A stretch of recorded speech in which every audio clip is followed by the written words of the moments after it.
അർജന്റീനക്ക് എന്തെങ്കിലുമൊക്കെ ഒന്ന് കിട്ടിയാൽ ഒരുപക്ഷെ ഒന്നുമില്ലെങ്കിൽ അത് ഫിഫ കനിഞ്ഞ് നൽകിയതായിരിക്കും, അല്ലെങ്കിൽ റഫറിമാർ കളിച്ചുകൊണ്ട് അർജന്റീനക്ക് കിട്ടിയതാക്കണം അല്ലേ.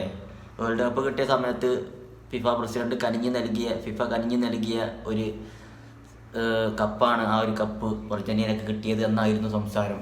മെസ്സി വേൾഡ് കപ്പിനെ ചുംബിക്കണ ഫോട്ടോ, അതിൽ വേൾഡ് കപ്പ് മാറ്റിയിട്ട് നമ്മുടെ ഫിഫ പ്രസിഡന്റിൻ്റെ ആ മുട്ടത്തല വെച്ചുകൊണ്ട് മെസ്സി ചുംബിക്കണ ഫോട്ടോ വെച്ചിട്ടുണ്ടായിരുന്നു. ഇപ്പോൾ ഇതാ കോപ്പ അമേരിക്ക അർജന്റീനക്ക് 2024 കോപ്പ അമേരിക്ക അർജന്റീനക്ക് കിട്ടിയത് റഫറിമാർ കനിഞ്ഞ് നൽകിയതാണ് എന്ന വാദവുമായി വന്നിട്ടുണ്ട് അന്നത്തെ ഫൈനലിസ്റ്റ് ജെയിംസ് റോഡ്രിഗസ്, കൊളംബിയയുടെ.